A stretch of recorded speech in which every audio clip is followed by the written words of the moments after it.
Hi. Welcome into another video. I'm Imogen. Let's get curious. You know.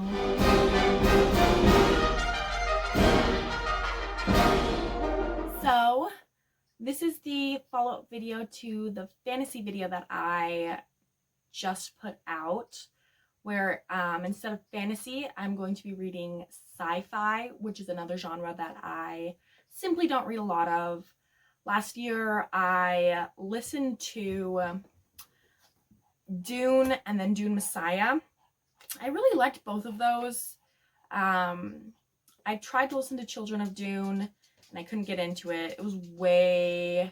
I don't know what the equivalent of high fantasy is in sci-fi. It's like a high sci-fi, I guess. That just sounds silly, though. Sci-fi isn't, like, something unknown to me. Few of my favorite books are actually technically sci-fi. I know Ice by Annika Vaughn is a... Well, actually, Ice and A Scanner Darkly are both speculative sci-fi. So... But I love speculative fiction, so that's not... Well, I guess Ice is not so much speculative as it is fully like a surrealist novel, but like that's fully a genre that I love and love to read. So the sci-fi elements of it were less so something that pulled me in. I'm just not much... In the same way that I don't read a lot of fantasy, I don't read a lot of sci-fi.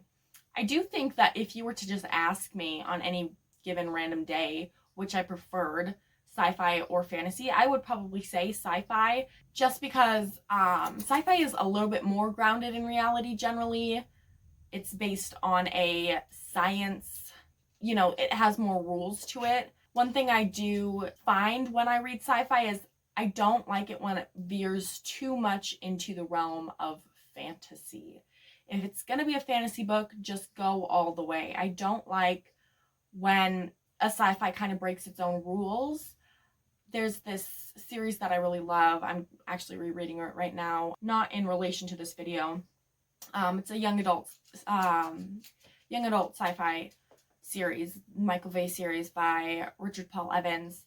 And the last few books just kind of lose their grip on the system, the science system, the world building that Evans built. So that kind of lost me when I was reading those.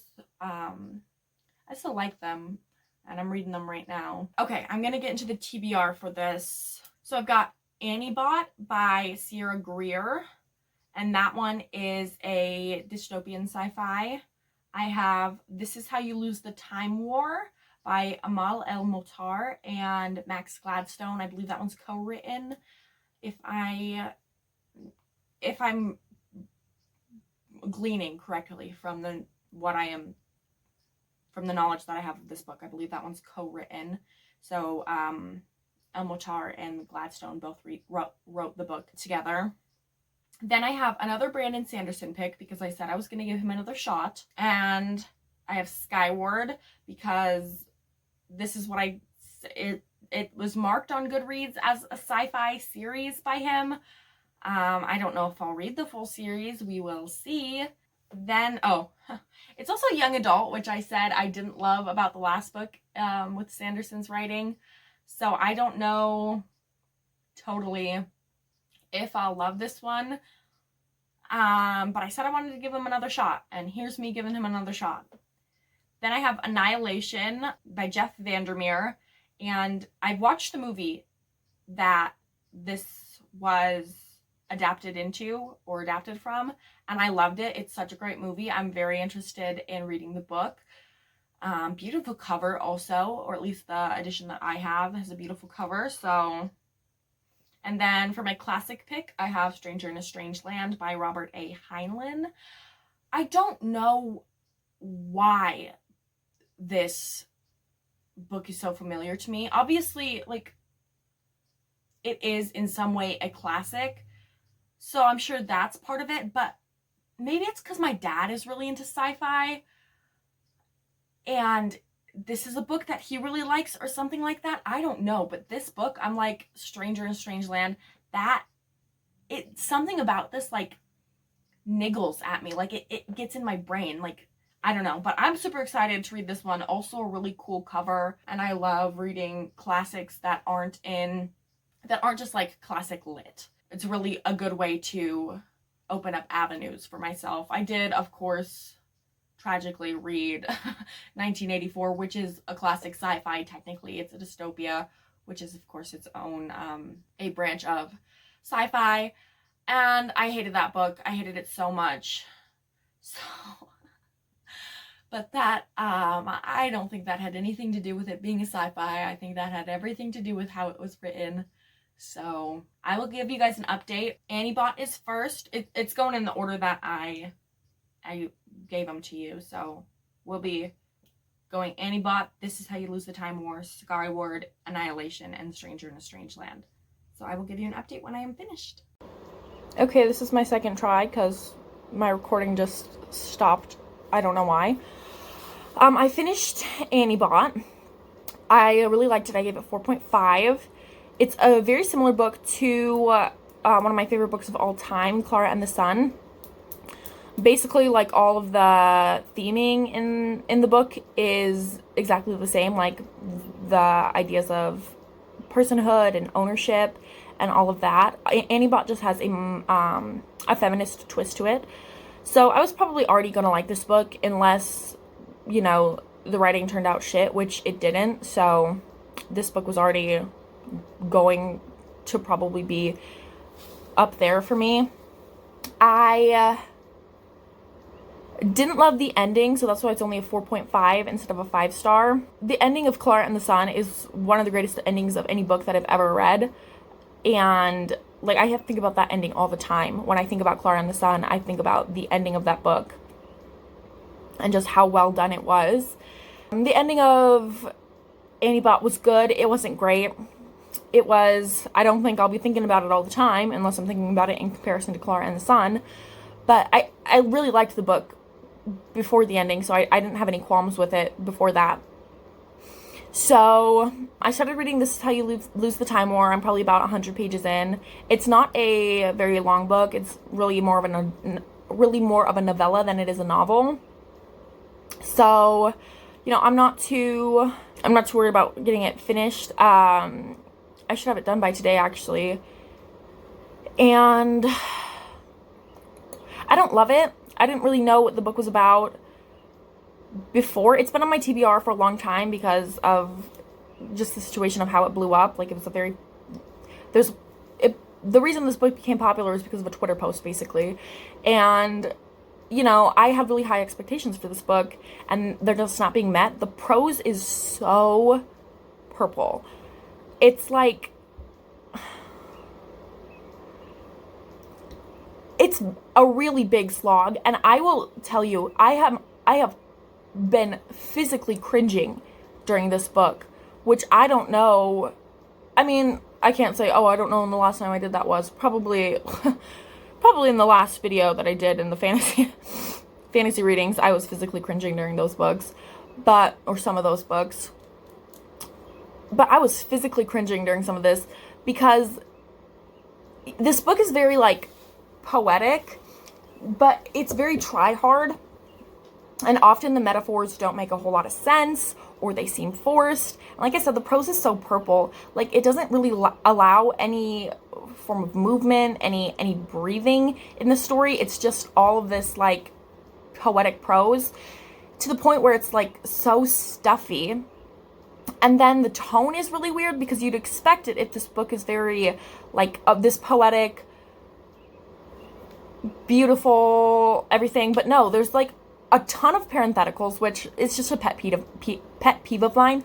Like, there's so many parentheticals in this book, like, asides. I don't like that. I don't like the attempts at humor in this book. I know this is gonna come off as, like, very, I don't know. I don't really like books that try to be funny. I don't really like comedic books all that much. You know, it's not that a book can't be funny and I won't laugh at some parts of books, but something about the humor in this book it's just not for me. I'm sure other people would find it funny. I don't. And so that's also really taking me out of it. The tone, like I said, is so weird. World building is weird. It's not... It's so far. I don't think this one's going to get a very high rating from me. It's just been a major letdown, basically. I will update when I finish this one. On to Skyward next. Hopefully that one's better than Trust in the Emerald Ocean, because I know it is another young adult by Sanderson, and if I'm going off of what his last young adult book that I read was like, ugh. But I'm hoping this one will be better, because I've heard just so many good things about Brandon Sanderson. So I'm really hoping that I can get into him. He's my brother's favorite author. That's why I was like, I need to give him another chance. So I'll finish this one, then I'll start reading Skyward. I will give you guys an update, whatever. Hey! So I'm coming at y'all with a really big update, because I've finished 3 of the 4 remaining books. And before any of you say, hey, this is supposed to be a reading vlog, you're supposed to update us while you're doing like daily life things. First of all, you already know that's not how my channel goes. We are already fully aware. A reading vlog has never been a reading vlog on my channel, no matter what my grand intents are. Number 2, yesterday was my birthday, so I didn't really have any time to update anything. I was busy from the moment I woke up because I had to work to the moment I went to bed because I had friends over. So I didn't really have any time to update anyone. But I digress. So the first book that I'm updating on is This Is How You Lose the Time War. I gave it 2 stars. I was majorly let down by that book. It was just so... I didn't like the writing style, first of all. I already went into a few of my qualms with it in my earlier update. How the prose was just so purple. It was like a freaking bruise. Like, it wasn't good. And the tone was not consistent. And it just... The moments that were supposed to be cute came off as, like, cheesy, but not in a good way cheesy. Cheesy, like, try hard. I didn't like that. So I gave it 2 stars. I was really let down because, oh, here's this book that everyone raves about, and it's not that good. Next book that I read was Skyward. That was the Brandon Sanderson one. And I also gave it 2 stars. I'm very conflicted about this because the issues that I had with Tress, I also had with this same book, with the poorly done exposition and the rough characterization. To me, it seems like both of the 2 Sanderson books that I have read have been story first, everything else second. So characterization comes second to the story. And the writing, like, the prose comes second to the story. And it really, you can tell that it really hurt the overall reading experience. And the thing is, the story was actually very interesting, to the point where up until the very, like, last chapter or the epilogue or whatever it is, I was thoroughly enjoying it. Like, well, not thoroughly enjoying it, but, like, I was enjoying the story. I was involved in the story. I was interested in seeing where it was going. I was able to look past all the flaws in the writing. But then I got to the last chapter, and when I tell you, it was just an exposition dump. Like, this book is setting up a series, I get that.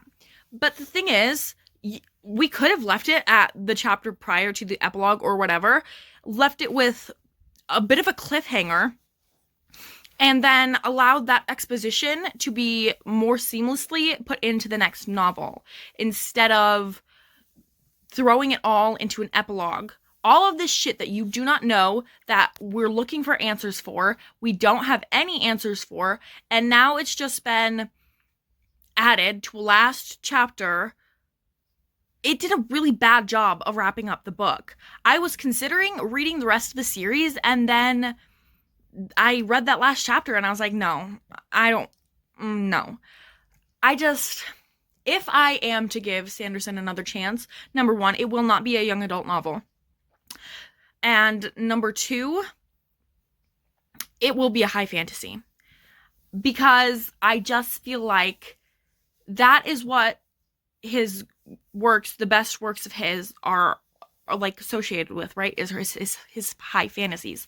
So I feel if I'm going to give him another chance, it needs to be a high fantasy.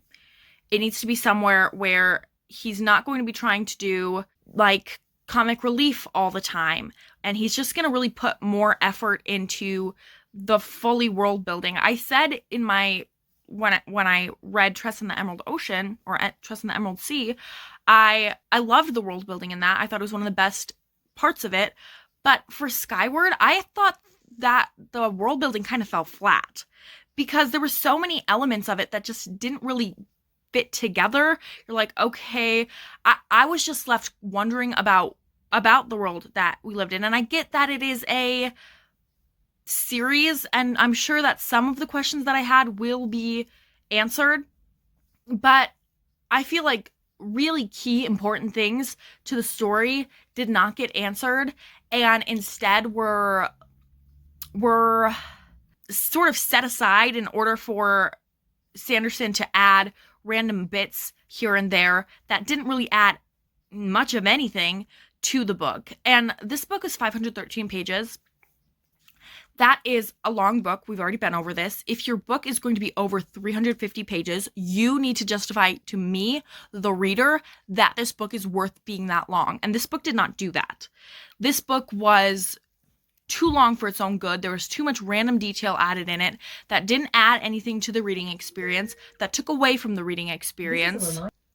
And it overall just frustrated me. I was not thrilled with... Bless you.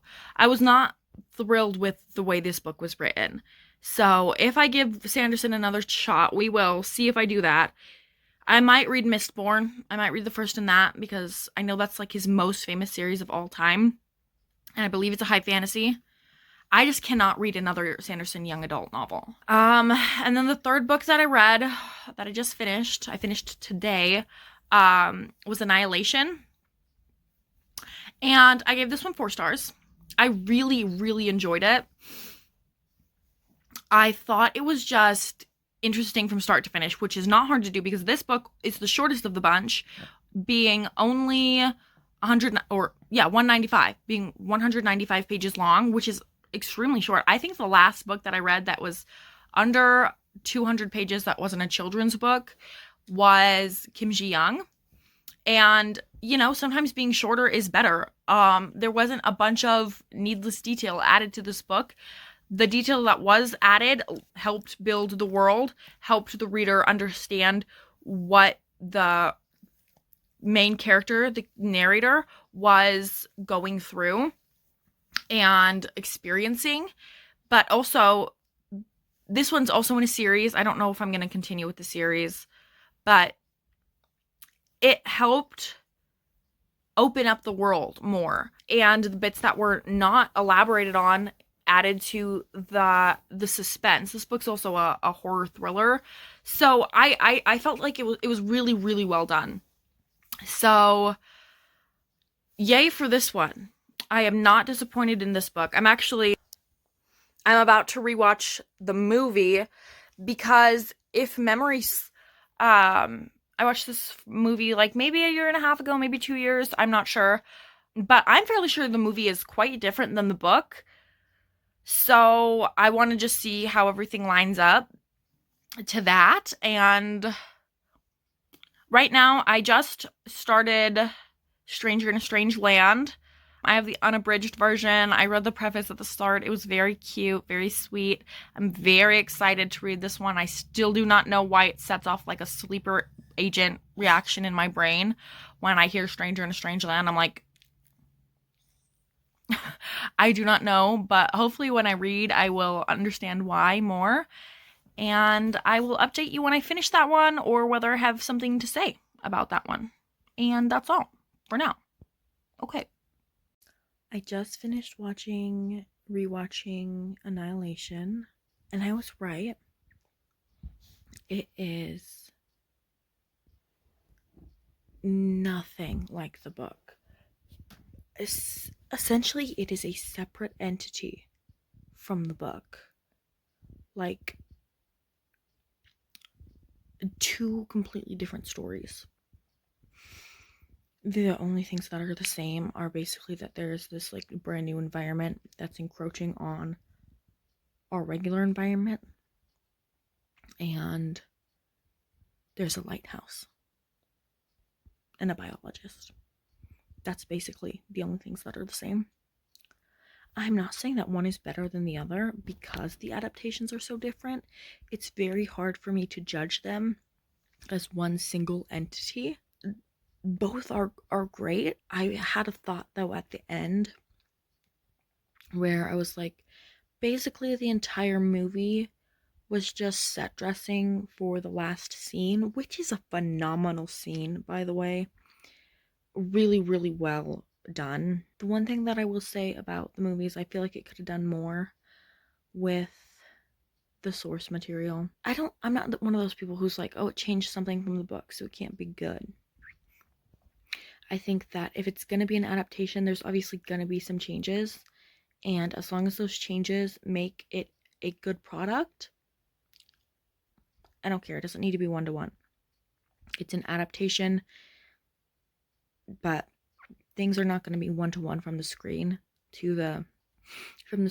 or from the page to the screen. So I really can't fault it. Right now, I'm thinking I enjoyed the book a little bit better than the movie, just because the book was so,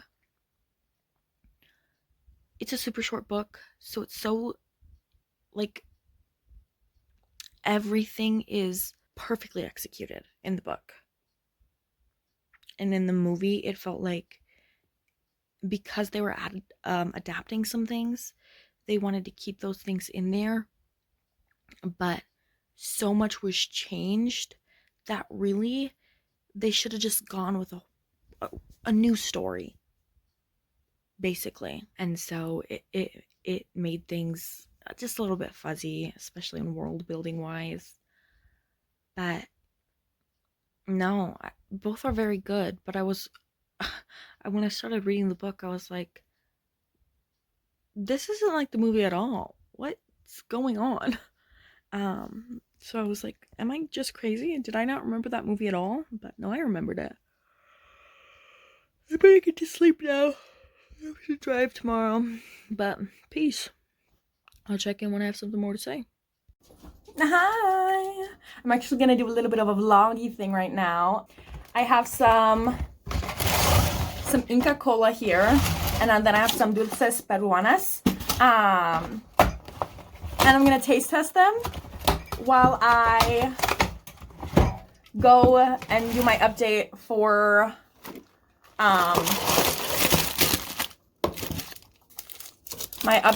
what's it called? Stranger in a Strange Land. Oh my gosh, I have to open this with nails.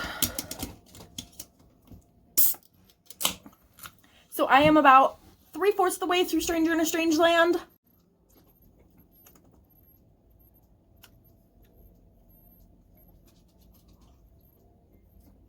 I feel if this wasn't carbonated, I could get a better taste of it. It is very similar to Coke. It's a cola, so that makes sense. It has a bit of more of a, I don't know if it's not fruitier. I've heard it described as bubblegum, and I'm kind of identifying that like bubblegum flavor. I'm not a huge fan of carbonation. It always like just stings my tongue and my throat, but yeah, I'm definitely getting the bubblegum flavor in this. It's good. There's also a bit at the end of a bit of like a nuttiness to it. I like it for sure. I'm glad because I have a 24 pack. I have 2 cases of this thing. So this is going to be with me for a while because I do not drink a lot of carbonated beverages. Let me see what's in this. Water, high fructose corn syrup, citric acid, sodium benzoate, caffeine. Oh, it's caffeinated. I did not know that. Artificial and natural flavors. So that could be really anything. It smells very bubblegummy, actually. I have this nicotine gum here because I'm trying to quit smoking. And it smells almost exactly how this smells right out of the pack. This stuff's... I have to chew this stuff with regular gum because it's not coated and it feels like paper when you put it in your mouth at first. Okay, so Stranger in a Strange Land. I'm gonna do these Casino Lusu Mahi. It's like they're cream-filled cookies. Galletas con crema. So yeah. I'm about 3/4 of the way through Stranger in a Strange Land. I loved the beginning of it, like the very first part where Jane and Ben were trying to get Mike out of not captivity, what kind of captivity, but out of custody of the government. I liked that part. It was very interesting.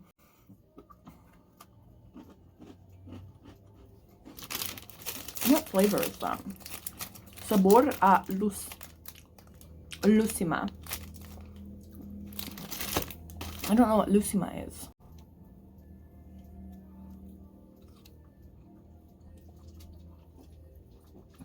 It's sweet.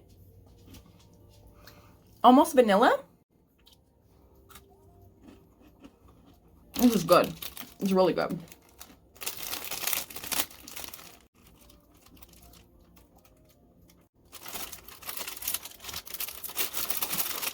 It's probably not that interesting. I'm trying to figure out what the ingredients are.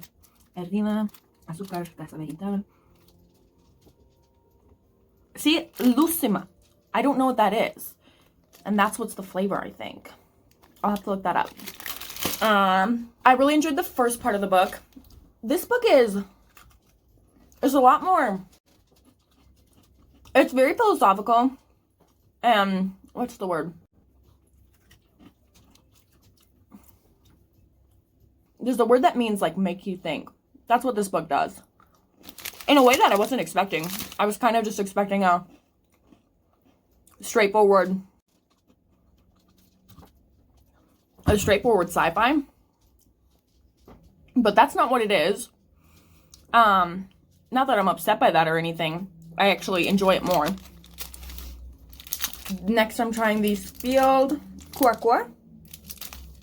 Looks like they're wafer cookies. Posiblemente.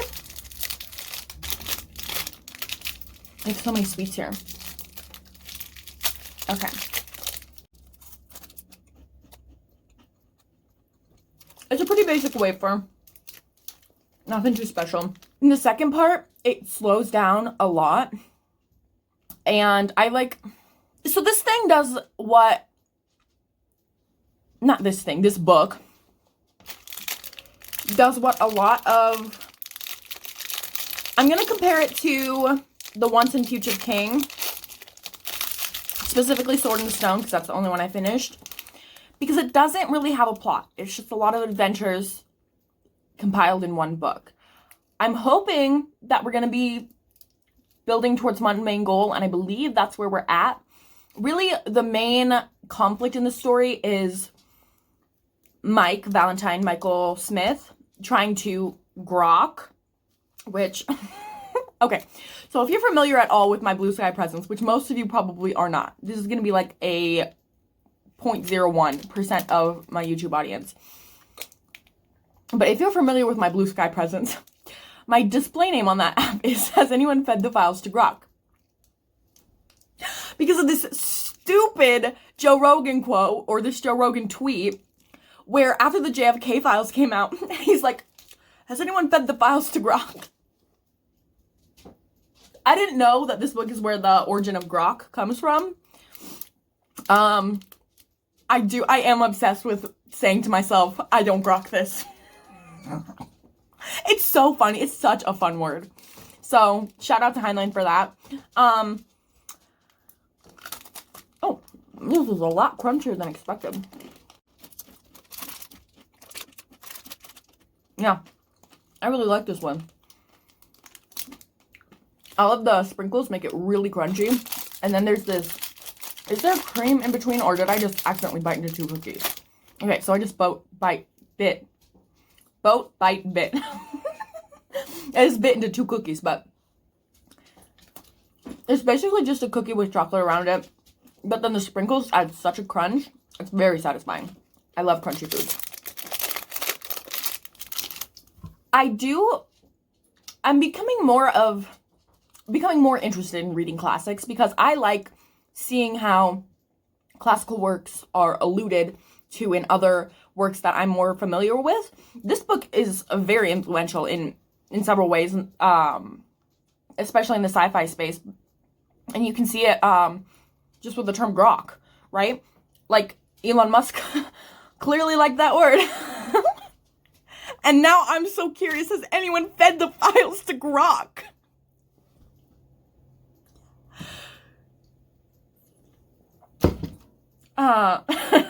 The second part is mostly just Jubal Harshaw, who's like, I have a bit of a bias when it comes to reading male authors. And this is just something that I need to really be aware of. Because when I read a character like Jubal Harshaw, who's kind of like this cool, badass, smart, he's an author, I automatically think this is just a self-insert character. And I only do it for male authors. I don't really do that for female authors, even if I don't like the book. So it's something that I need to be like, yeah, maybe if this isn't a self-insert. I mean, I still think Jubal Harshaw is a self-insert character for Robert A. Heinlein. Just the way he speaks and the way he thinks. After I've done some research on Heinlein because this book shocked me in ways that I did not expect. And chocolate soda. Oh no. Look at the chocolate. I did some reading up on Heinlein's politics and his religious affiliations to just get more context about this book. Because really, I think it does give a lot of insight into Heinlein. And if you read the preface, you'll probably understand why. The thing is with this book is it's very difficult to talk about without context. And I'm not trying to do what I did with my last reading vlog, where I set up the whole book. I just want to give a rough overview of my own thoughts on the book. And this book is... Okay, I'm just going to touch on where I'm at right now with the book. I'm becoming very bored with it because of what I said previously, how there isn't really any real plot. There's conflict, like one main conflict, but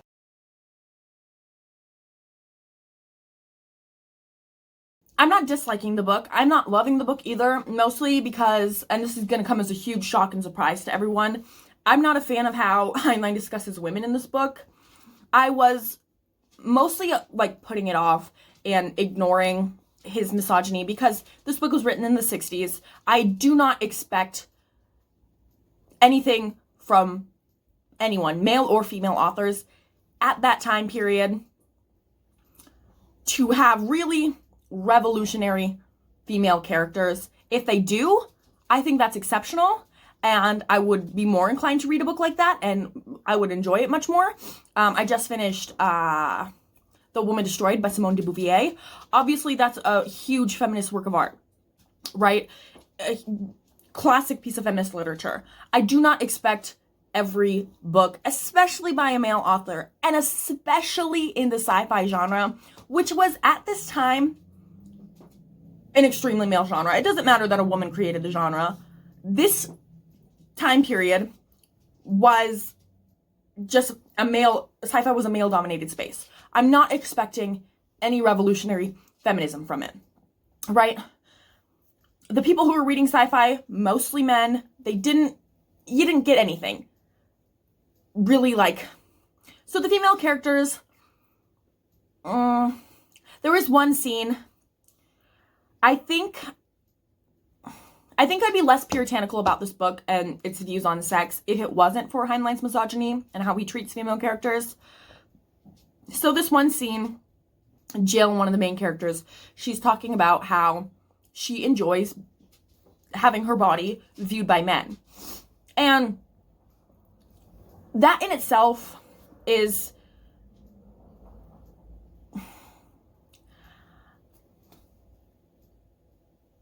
a very, I don't know, I'm not going into feminist theory. So it's just, on its face, is, I think, a fine thing. But because of the way that Heinlein discusses it and how he treats female characters as basically people with no agency, it really put me off. Especially if you read this scene, you'll understand why. I'm not going to go into it. And again, I'm not trying to put modern day values onto this book, right? I am just saying that it's distasteful to me, right? And it's going to make me enjoy this book less, right? That's just how it is. On that, this book is like way horny. Like,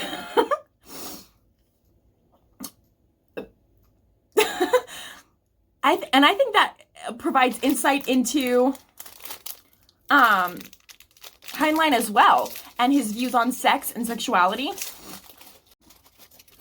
Oh, this is dry. Very dry.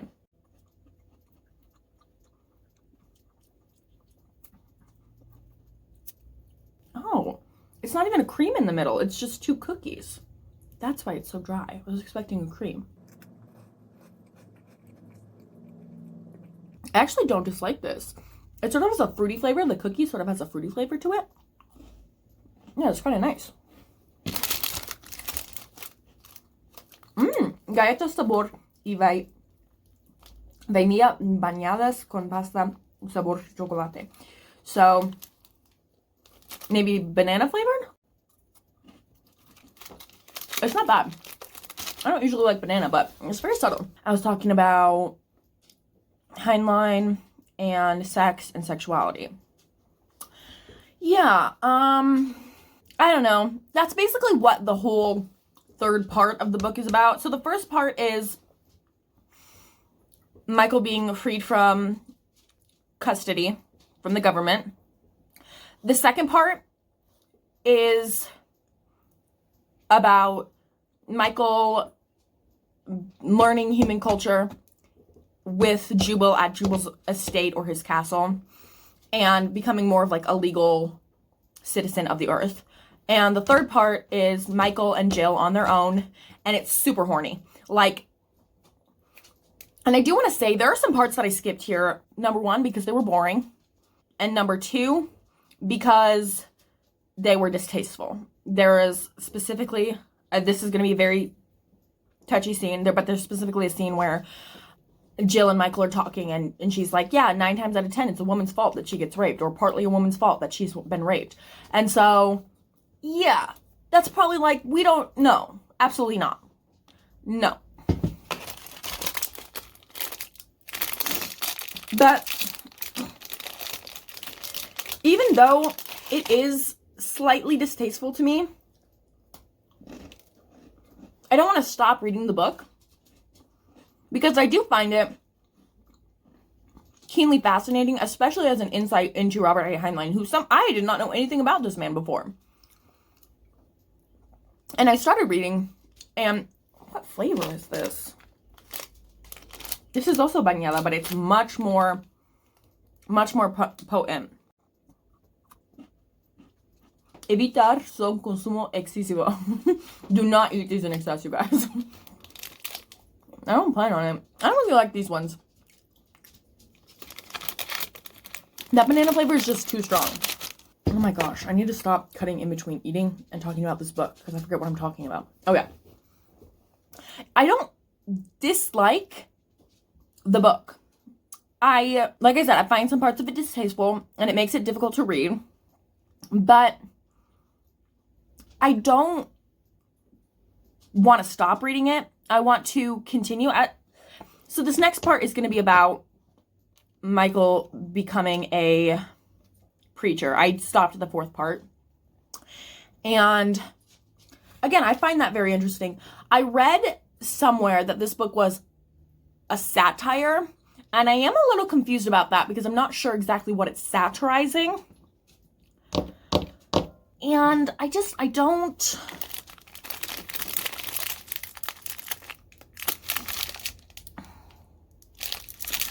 totally know what it would be satirizing, basically, is what I'm saying. I do find it an interesting... Oh, that's not what I wanted to do. Oh, it's just a plain cookie. I'm going to finish up this taste test, and then I am going to get you guys back with another update when I finish the book. I'll finish this either tomorrow or Friday, and I will have more information for you. I'm almost done with the book. These next 2 parts are much shorter. I'm hoping that the book becomes less boring, because that is the biggest issue that I'm having with this book right now, is that it's quite boring. And this book is long. This is the longest of the bunch. It's 535 pages, I think. And, oh, this one's good. This one is real good. Is this orange flavored? No, it's just chocolate. It's got an interesting... Yeah, this book is 535 pages. And the next longest book is Skyward. And that's 513 pages. But the difference is, that book is an easy 513 pages. The language is not difficult to grasp, and it's not a deep thinker. And this book, it's just, it's a lot more heady. There's a word that I'm missing right now. And so it's causing me to have to read it slower. At the same time, there are parts that I think could have been taken out, and the story wouldn't suffer from it. I've skipped parts, and I'm not missing anything. And I know I'm not missing anything. So I'm not too concerned about finishing this one up too quickly. But I'm spending the most time with this book than I have any of the other books. I finished all the other books in either 1 or 2 days. So I'm going to finish these snacks. I'll hit you back with an update.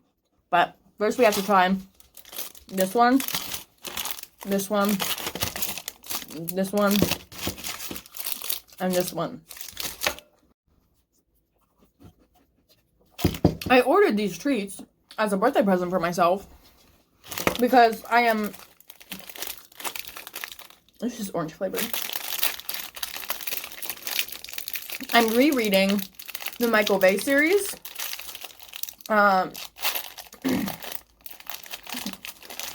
And, oh, these ones are crumbly. And 2 of those books take place in Peru. And Inca Kola is mentioned multiple times in the book. These ones are pretty basic butter cookies with just like a tint of orange. It's like they put orange oil on them instead of orange flavoring.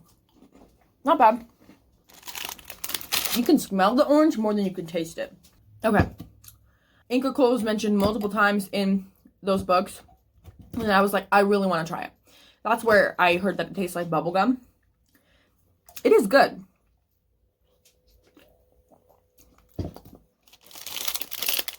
And then I wanted to try some Peruvian snacks as well. I really wanted to try some of the fruit that they mentioned, specifically chirimoya. But I don't know where I'm going to find a chirimoya, and I don't think I can order that online.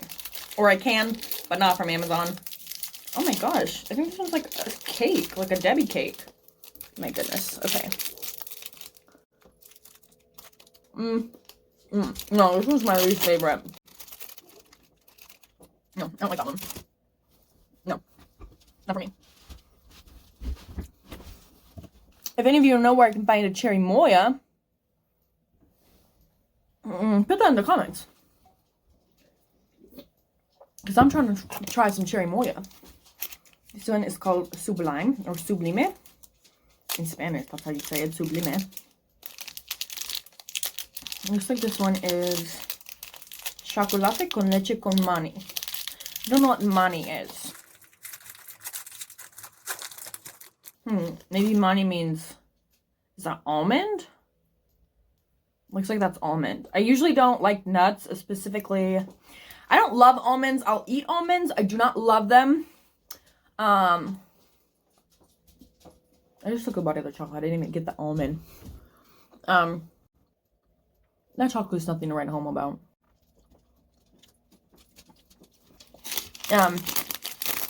Almonds are okay, only if they're with something. I won't eat them alone.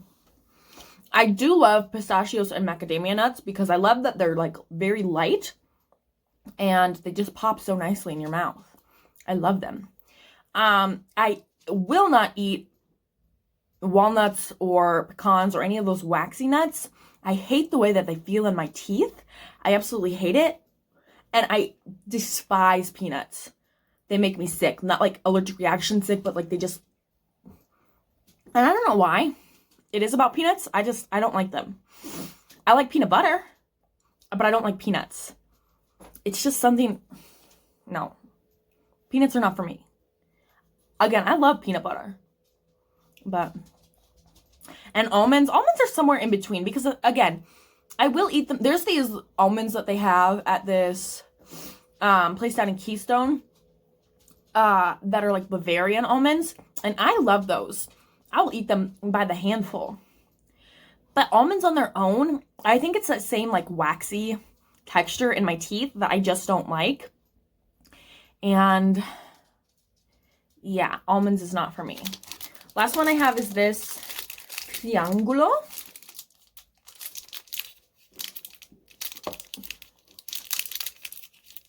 Let's see if I can open it. Looks like it's just chocolate. Is there anything in the chocolate? No, it's just chocolate. Does that say Donna Frida? I don't know what that means. It just tastes like chocolate. It's not as good as like Cadbury, but it's better than Hershey's. I think this says con grasa vegetal, which I believe is vegetable oil. And you can tell it's got that like, where it's not like a real chocolatier's chocolate texture to it. It's not bad. Actually, this would be great in cookies. Like if I chopped it up and put it in cookies. It kind of reminds me of like the texture of a chocolate chip. How they don't have like that smooth chocolatey finish. It's just a little bit more chewy. This is what that kind of reminds me of, but it's milk chocolate. I mean, you can have milk chocolate chips. I actually might use these in cookies because it came with 2. I'm not just gonna eat chocolate on its own. Not unless it's dark chocolate. I love dark chocolate. I'll sometimes buy baker's chocolate, like dark chocolate, semi-sweet, and just eat it. Is that ridiculous? Is that foul? Put it in the comments. Is that foul? Can I rank these? Well, this one's my least favorite. Probably this one next because I don't like almonds that much. So the Costa Chocoman, that's my least favorite. Then the Sublime Classico is my second. Oh, actually, we're gonna put the picadas above or below the Sublime because these ones were not for me. I did not like the banana flavoring on those ones. These Casino Lucy Magique, these are my favorite, or Lusu Magique, these are my favorite for sure. I do not know what Lusu is, but I'm gonna look it up because it's very yummy. It smells delicious. These are just plain cookies. These ones are pretty close to plain cookies. These are in the middle. These ones, oh my goodness, I just dropped so many cookies. You could hear my midwife. I just dropped so many cookies. I think these ones are below, so these ones are the next lowest. And then I think I'm gonna put this one just because it's plain chocolate. Oh my god, that was right underneath me. If you got that, absolutely not. Because it's just plain chocolate, nothing to it. Then I'm actually gonna put this one because it's kind of chewy instead of like a nice bite to it, like some of the other ones. Then we're gonna put the 2 plain cookies. These ones below because these have a little bit of chocolate and I really like the flavor, but they were a little bit dry. Then these wafer cookies because it's just a plain wafer. And then this one that I ate 2 of accidentally, took a bite out of 2 and both 2 of them. I bit 2 of them instead of 1, but I love that crunchy. And then this one that I loved. And lastly, the Lusso. That's my ranking. And this, I love Coca-Cola. It's one of the only sodas I drink, so do I put this one above or below? I'm trying to Mexican Coke we can compare it to. It is very similar to Coke, in that it has a very acidic bite to it. Oh, it's from the Coca-Cola company. What did you know?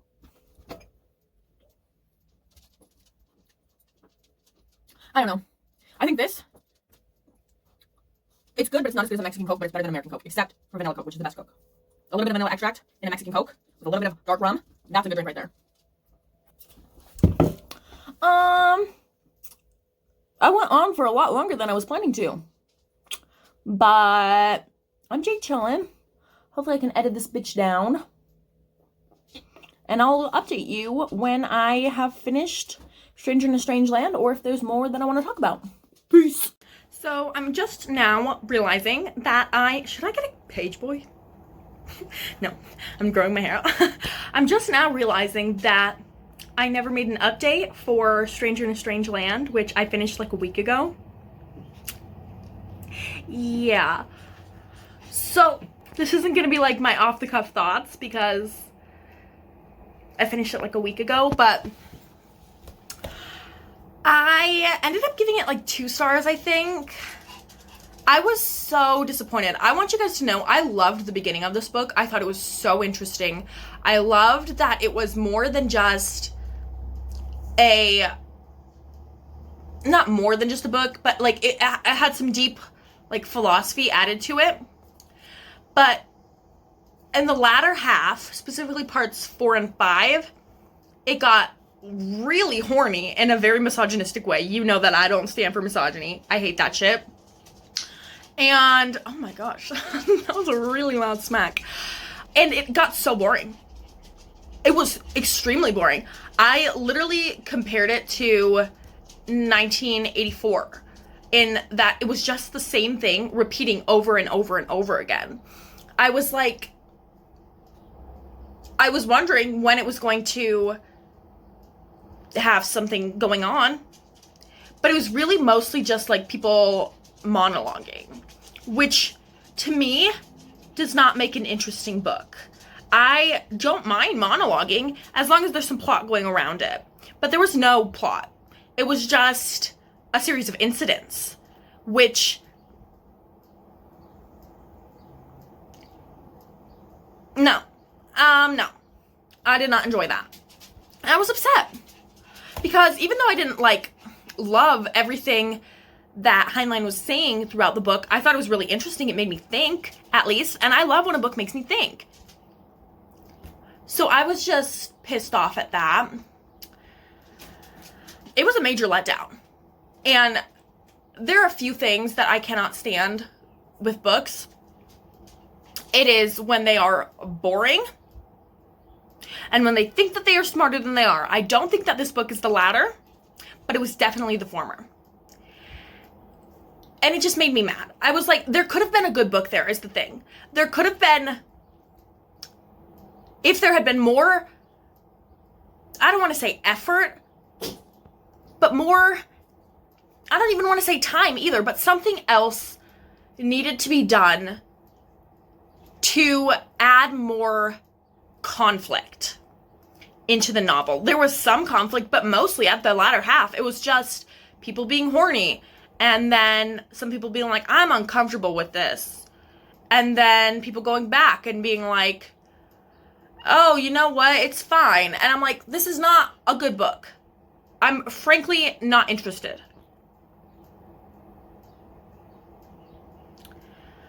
I was just frustrated. I didn't want it to be like that. I wanted it to be better than that.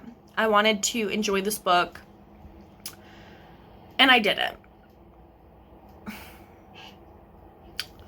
I guess I'll give final thoughts now.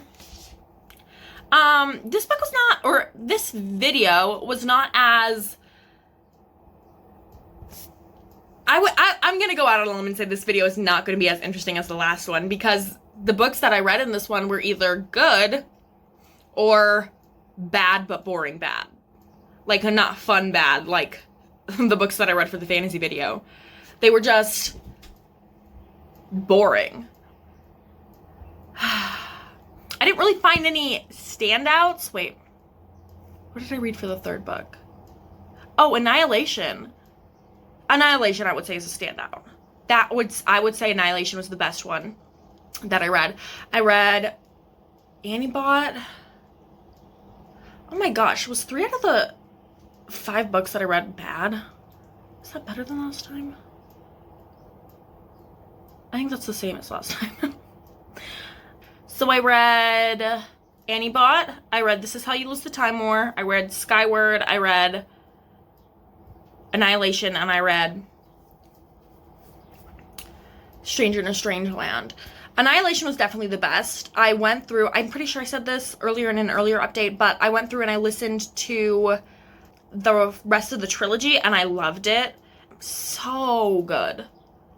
Fantastic. I think overall for that series, I would rank that series like 4.5. Very, very good. Also quick. Like, it's not going to take you a lot of time. I got the audiobooks for the last two because I was driving and I wanted to be able to get through those. Number one, those audiobooks are really good. Great narration, but very quick. It was very fun to listen to in the car, kept me entertained, and just like great. Those books are thinkers too, and it'll help you it's like a sci-fi thriller horror, so your brain's trying to put like shit together and stuff like that. It was a great read, or a great listen, as it was. So I recommend that one. Annie Bot I recommend because, again, I said it was a lot like Clara in the Sun. Not as good as Clara in the Sun, but good. And the rest of them, well, I read them for sure. I'm so upset about Stranger in a Strange Land and This Is How You Lose the Time War. Huge disappointments. That's what I should title this video, Huge Disappointments. I just don't know. I was going through my reading stats for this year, actually, because I was like, looking at it. I have a reading tracker on Notion, and I have a little pie chart that shows me the genres that I've read this year. My number one genre that I've read this year is sci-fi. That's crazy to me. Like, that's actually insane. And I was going through, I was like, that can't be right. Sci-fi, really, even more than thriller, which is, I would say, my number one genre. And I was going through it and I was like, yeah, weird. But yes, I have read that many sci-fi books this year. If you're interested, I'm up to 62. My next video that I'm going to record is going to be a mid-year freakout. So I'll go over all the books that I've read. And yeah. I got a pizza in the oven, so I gotta wrap up this video. But if you like the video, go ahead and like the video. You can comment, you can subscribe, you can do none of these things. You can do all of those things. Go ahead and check out my Goodreads and my Letterboxd, even though I haven't watched any movies in like 3 months. Ugh, yikes. Check out my Substack, even though I haven't written anything in like 3 months. And, bye, I guess.